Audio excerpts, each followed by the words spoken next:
Welcome back to the CLASP podcast series, where we highlight the powerful intersection of climate action and philanthropy in the Caribbean. I'm your host, Durval Bazi. Today, we're honored to feature Carolyn Mahfood, Chief Executive Officer of the GraceKennedy Foundation. Under her leadership, the foundation has championed environmental responsibility, youth engagement, and climate-smart partnerships, helping to shape how corporate philanthropy can lead on sustainability and resilience across the Caribbean. Carolyn, welcome to the CLASP podcast. Thank you so much. Very happy to be here, Durban. Really happy. GraceKennedy Foundation has a long-standing commitment to education, the environment, and national development. So can you tell us how the foundation evolved in its approach to climate change? And also, what are your top priorities in this space today? Sure. So we actually are probably one of the oldest corporate foundations in Jamaica. We were established in 1982 as part of GraceKennedy's 60th anniversary. And our real overarching mandate is to support our parent company, to support GraceKennedy as a corporate citizen and through three main buckets: environmentally sustainable programs, promoting healthy lifestyles, and increasing access to education. The heart of everything that we do as a company, our mantra is we care. So it's our commitment to our people, our planet, and our future. Yes, and I love that, the 3 Ps, as we say, is at the core of your organization and your foundation's work.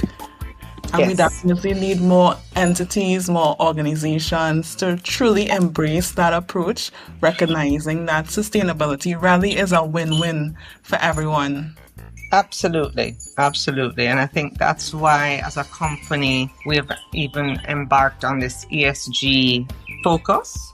As not many companies in the Caribbean have yet to implement any sort of ESG policies and guidelines and principles, but we felt like it was really important to look at sustainability, to look at the environment, to look at governance and the social impact, and really start coming up with strategies, not just for now, but for the future through it.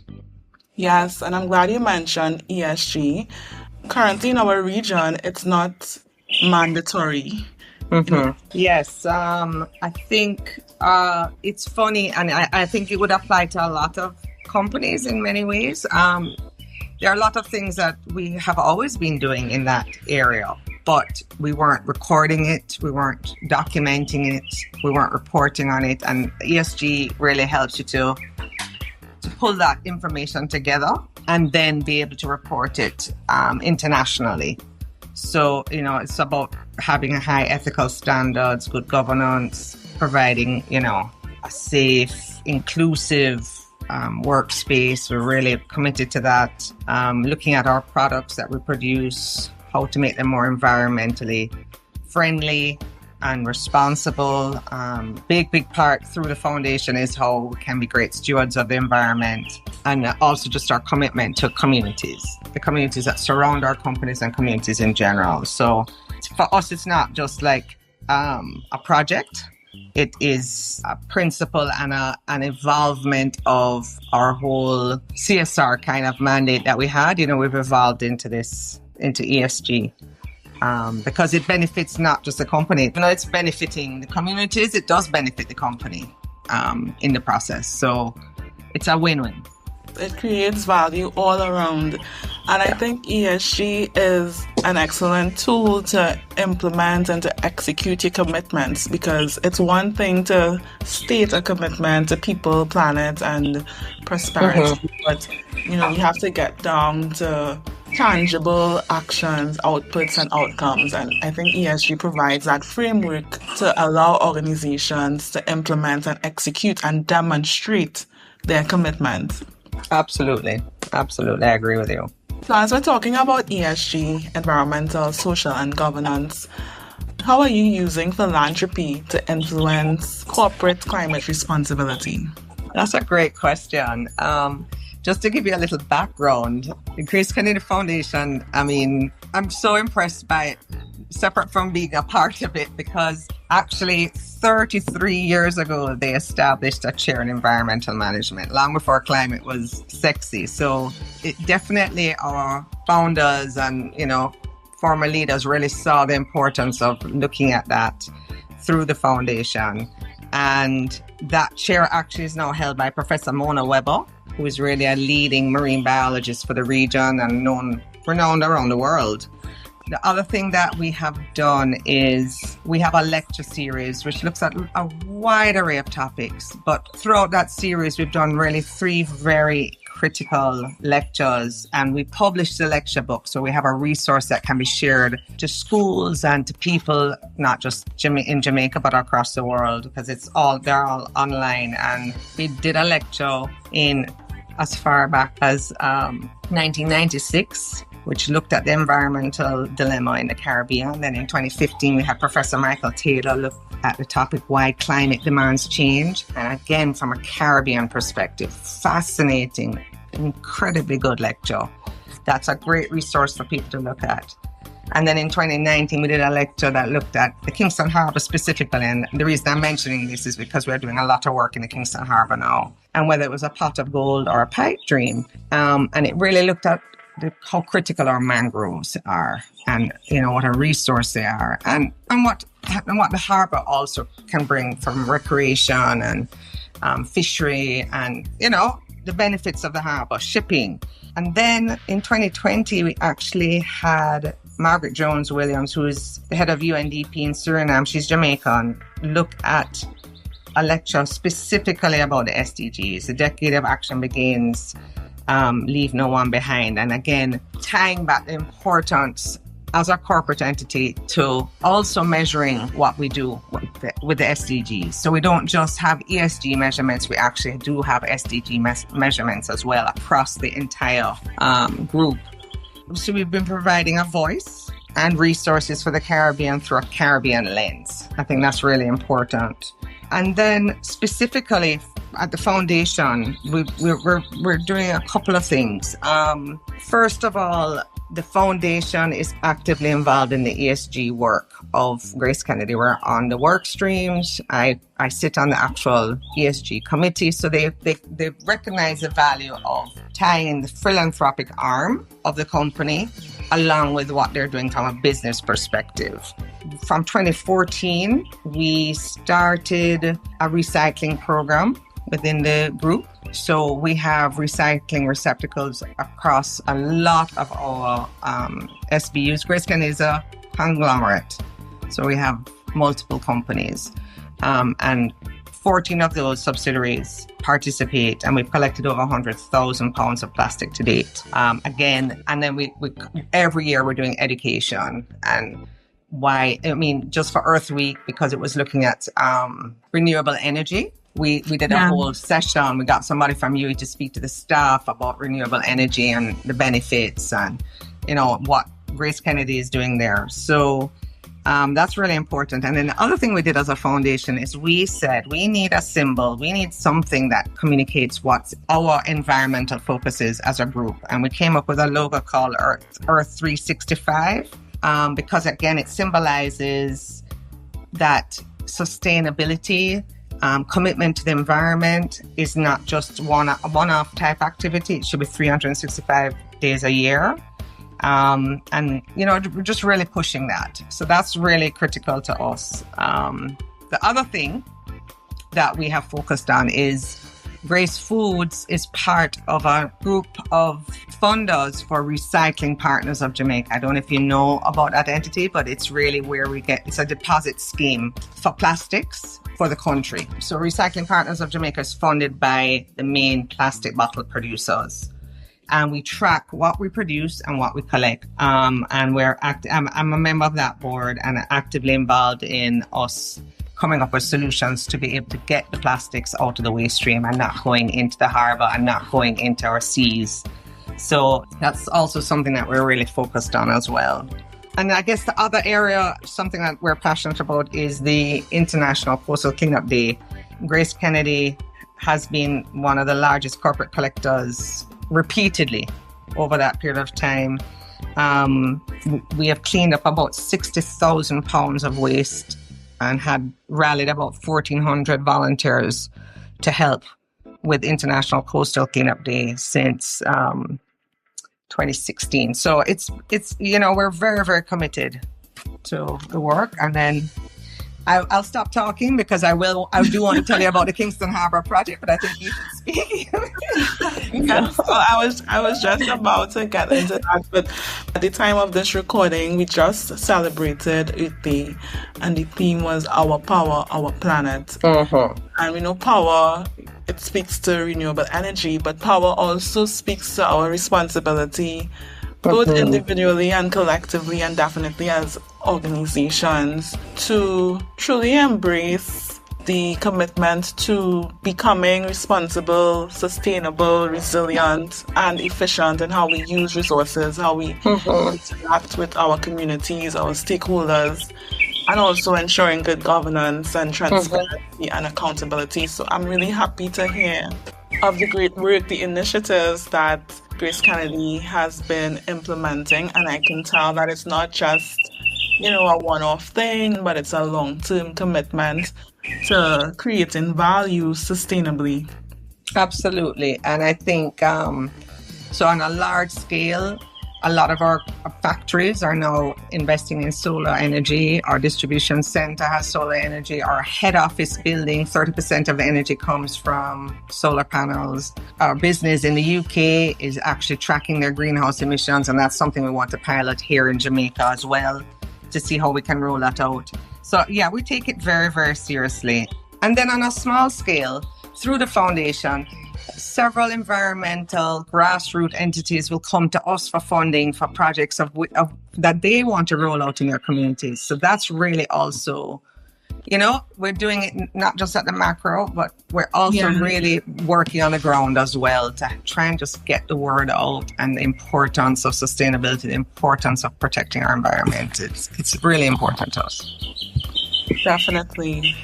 So you mentioned some key environmental programs such as the International Coastal Cleanup Day, the recycling campaign, and the Kingston Harbour What did you call it? It's called the Kingston Harbour Cleanup Project.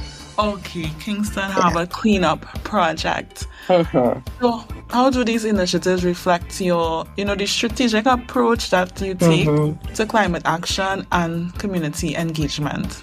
Well, GraceKennedy is based on the Kingston Harbour and has been there for 103 years. That's where our head office is. And that's why we did that lecture, as I told you, on the harbour. And coming out of that, we said we needed to come up with a strategic plan for how we're going to tackle pollution entering the harbour. We're not able to really tackle the sewage issues. That's really a government, issue. But we thought, well, is there a way for us to raise awareness about the pollution and also make a difference? And we're not short of studies in Jamaica. We have 1 million studies for everything and solutions for everything, but actual implementation can be an issue. And garbage collection is a massive issue in Jamaica. So we were approached by a Dutch NGO, the Ocean Cleanup, and they wanted to target the 11 most polluting gullies. We have 19 gullies and 2 rivers feeding into our harbour.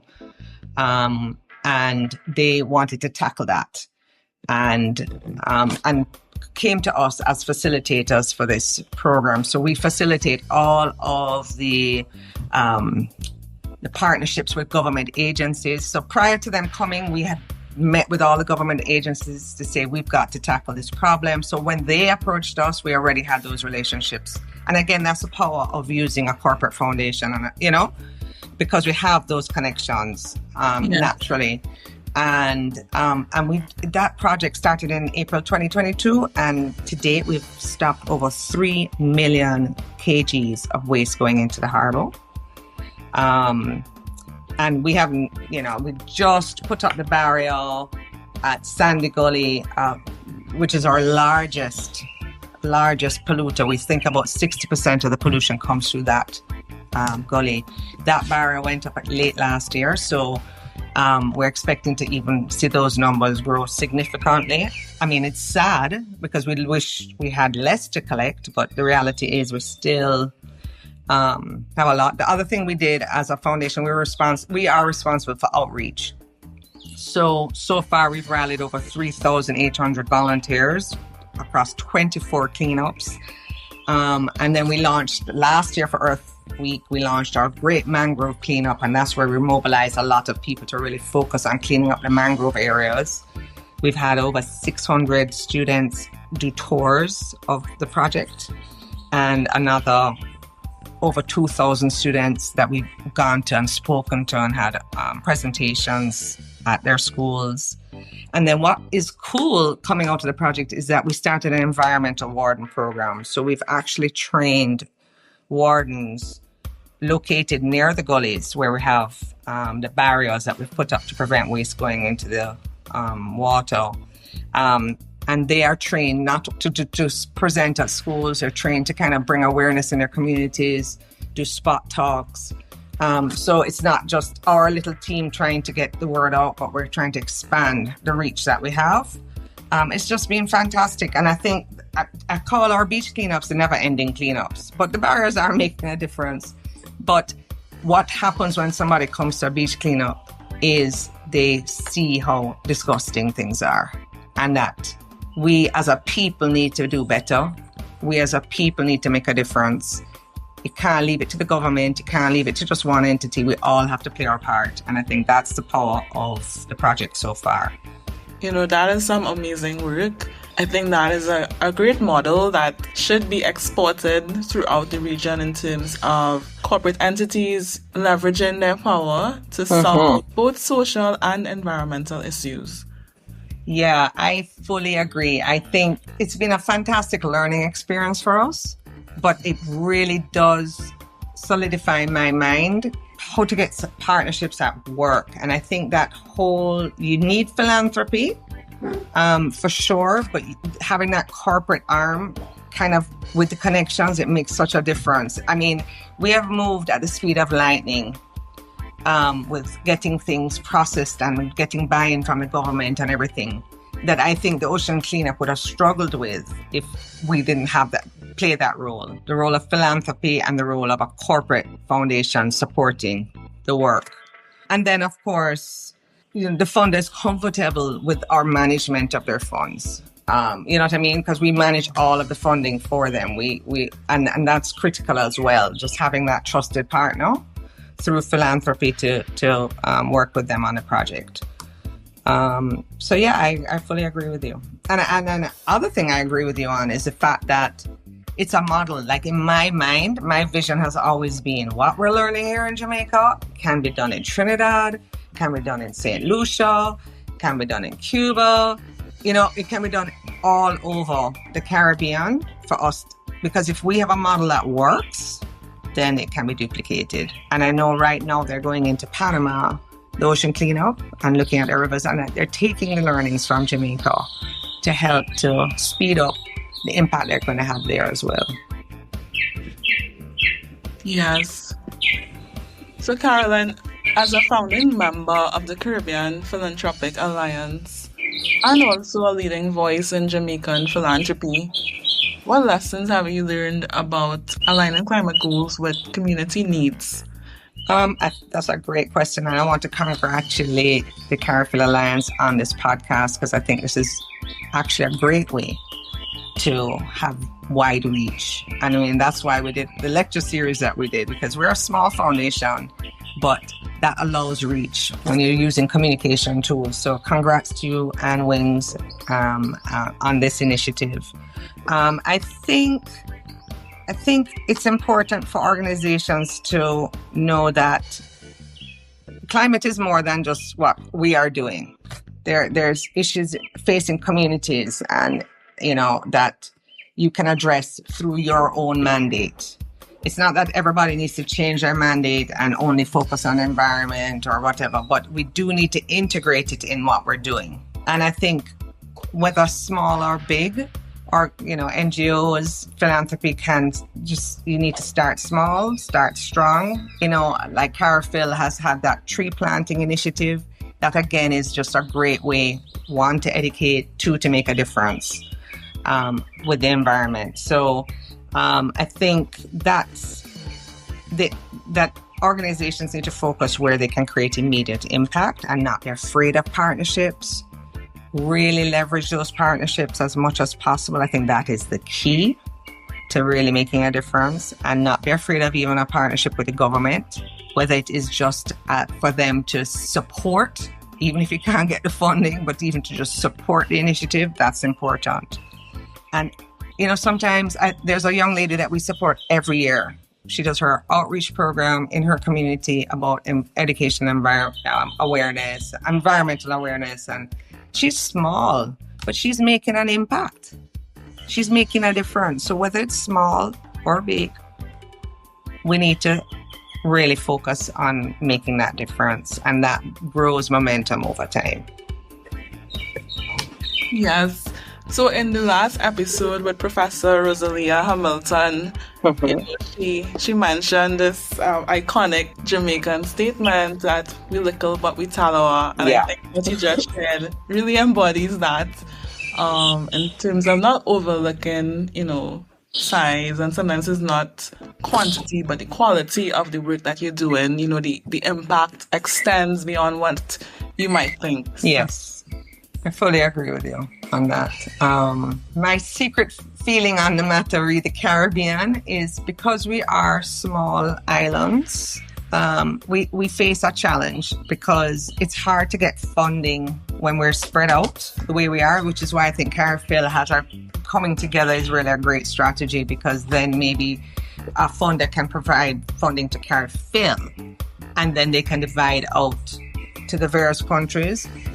But at the same time, I do believe because we're small islands, we are able to fix a lot of the issues that we have if we really put our minds to it. Because it's not this massive region that we're focusing on, So I think our whole mindset needs to be that we can do it.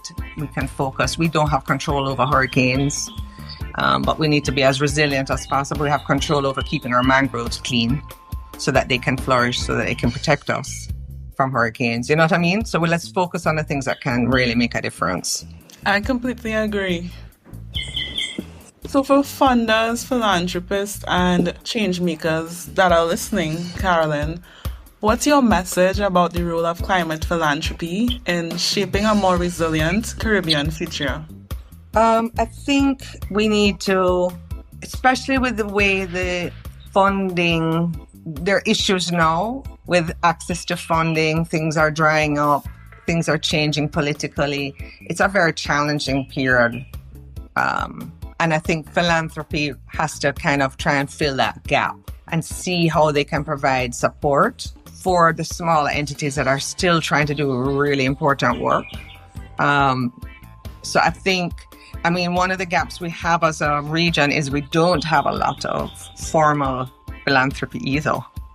So that's one of the things that we need to be building. And I think CariPhil is going to focus on that as well. That's one of the things we need to build so that we can help to support the NGOs that are doing great work. So I think that would be my takeaway.